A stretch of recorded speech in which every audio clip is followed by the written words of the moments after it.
प्रभु यीशु मसीह के नाम में आपको अनुग्रह, शांति और आशीष मिले। एक शख्स थे जो किसी व्यापार और विज्ञान के मेले में गए, जिसको फेयर कहते हैं, ट्रेड फेयर, साइंस फेयर। इसका नाम वर्ल्ड फेयर था। इसमें लोग अपने अपने प्रोडक्ट्स को, अपने अपने इन्वेंशंस को, प्रोटोटाइप्स को डिस्प्ले करते हैं और दुनिया भर के लोग आते हैं, बच्चे आते हैं, पेरेंट्स आते हैं और अलग अलग साइंटिफिक जो इन्वेंशंस हुई है, शोध हुई है, उसको देखते हैं। लोगों को इसमें बिजनेस भी मिलता है और कई सारा प्रोग्रेस होता है। तो एक ऐसे ही एक मेले की बात थी। तो उसमें ये पाया गया कि एक जो व्यक्ति जिसने ये बात बताई कि उन्होंने दूर से देखा कि एक पुराना जो हैंडपंप होता है वो लगा हुआ है और उस हैंडपंप पे ऐसे लग रहा है कि एक आदमी उस हैंडल को पकड़े हुए है और उस हैंडपंप से पानी निकल रहा है। वो हैंडल ऊपर नीचे आदमी कर रहा है और पानी निकल रहा है। तो वो व्यक्ति देख रहा था और देखा कि काफ़ी टाइम से आदमी लगा हुआ है, पानी निकालता ही जा रहा है। तो क्योंकि हैंडपंप से पानी निकालने में थकान तो लगती ही है और थोड़ी देर बाद आदमी स्लो हो जाता है, लेकिन ये आदमी लगा रहा है लगातार। तो इन्होंने जब ये आगे पहुंचे और पास में आए तो उनको पता चला कि ये तो बड़ी विपरीत बात ही थी।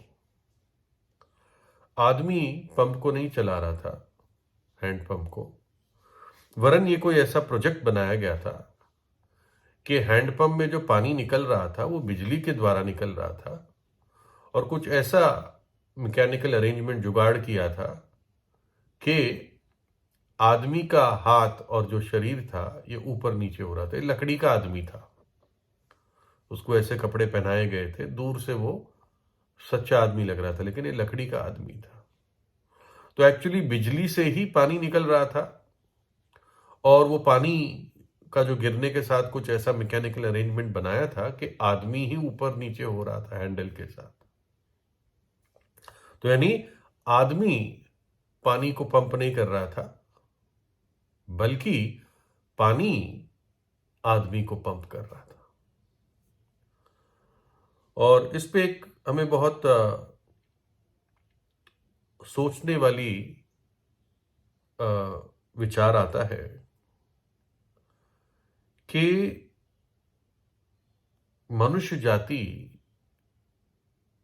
शारीरिक रूप से पानी की प्यासी हो जाती है। कोई भी व्यक्ति थोड़े दिनों में माफ करना, थोड़े समय में उसको पानी की प्यास लगती है और पानी ना मिले, एक भी बूंद पानी ना मिले तो बताते हैं कि 7 दिन से ज्यादा व्यक्ति जी नहीं पाता। बिना खाने तो 30 दिन तक रह लेता है, लेकिन बिना पानी 7 दिन से ज्यादा नहीं जी पाता है। और आत्मिक रीति से भी मनुष्य प्यासा है। वो अलग अलग तरीके से अपने आप को तृप्त करने की कोशिश करता है, अलग अलग चीजों का प्रयोग करता है। कई सारी बुराइयां भी उसके जीवन में लग जाती है, क्योंकि जो उसके जीवन में, हृदय में एक खालीपन है, उसको वो उन चीजों से भरना चाहता है। हर एक व्यक्ति को परमेश्वर ने जब जन्म दिया इस धरती पर, तो उसके हृदय में एक खालीपन, एक कोना कह सकते हैं, खालीपन का देकर भेजा। क्यों? कि वो खालीपन जब तक परमेश्वर के ज्ञान और आत्मा से ना भर जाए, वो व्यक्ति कभी भी तृप्त नहीं हो सकता। और फिर भी पाप के कारण मनुष्य पाप की तरफ झुका रहता है और इसलिए अपने आप को अलग अलग तरीकों से तृप्त करने की कोशिश करता है। परमेश्वर का वचन यिर्मयाह की पुस्तक 2:13 में कहता है, क्योंकि मेरी प्रजा ने, मेरे लोगों ने 2 बुराइयां की हैं। उन्होंने मुझ बहते जल के सोते को त्याग दिया है और उन्होंने हौद बना लिए, वरन ऐसे हौद जो टूट गए हैं और जिनमें जल नहीं रह सकता। परमेश्वर क्या कहता है कि परमेश्वर खुद वो जीवन के जल का सोता है, लेकिन लोग उसके पास नहीं आते, बल्कि टूटे फूटे हौद में पानी भरने के लिए जाते हैं, जो पानी संभाल नहीं पाता, पानी सारा बह जाता है। लेकिन जो जीवित परमेश्वर, जो जीवन के जल का सोता है, बहते जल का सोता है, उसके पास पापी नहीं आता, क्योंकि उसको अपना पाप मानकर पाप छोड़ना पड़ेगा। उसके काम प्रकट हो जाते हैं। कुछ लोग अंधकार में ही बने रहना चाहते हैं।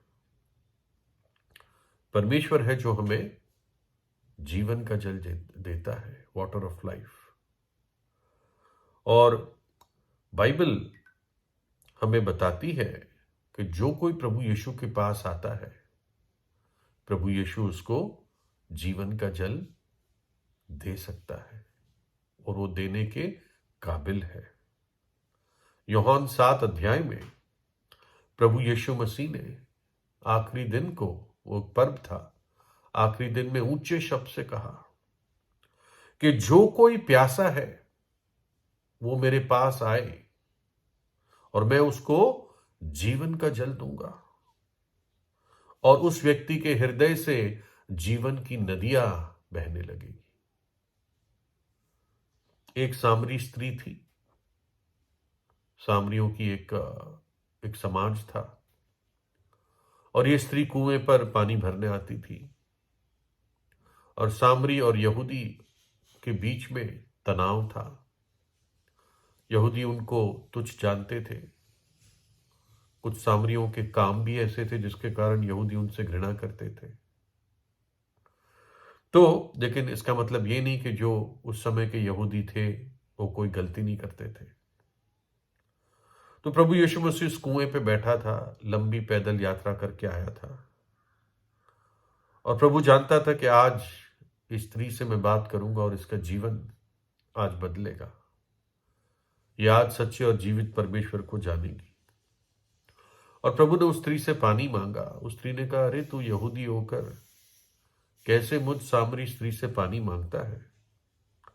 और प्रभु यीशु ने कहा कि अगर तू जानती, परमेश्वर के वरदान को जानती, तोहफे को जानती और ये पहचानती कि कौन है जो तुझसे आज पानी मांग रहा है, अगर तू उससे मांगती तो वो तुझे जीवन का जल देता। वो स्त्री की इस तरह से कहने लगी कि ना तो आपके पास कोई साधन है, कोई बाल्टी है या कोई रस्सा है जिससे आप पानी खींच सको, तो ये पानी कैसे दोगे? तो यीशु ने उसको उत्तर दिया कि जो कोई इस कुएं का जल पिएगा वो फिर प्यासा होगा, परंतु जो कोई उस जल में से पिएगा जो मैं उसे दूंगा वह फिर अनंत काल तक प्यासा ना होगा, वरन जो जल मैं उसे दूंगा वो उसमें एक सोता बन जाएगा जो अनंत जीवन के लिए उमड़ता रहेगा। वो तृप्ति, वो संतुष्टि प्रभु यीशु देता है। और स्त्री ने कहा, प्रभु मुझे दे। प्रभु ने कहा, अपने पति को बुला। उसने कहा, मेरा कोई पति नहीं। प्रभु ने कहा, हाँ सच कह रही है, अब जिसके साथ तू रह रही है वो पति नहीं है, तू ऐसे ही रह रही है उसके साथ और 5 पति कर चुकी है तू।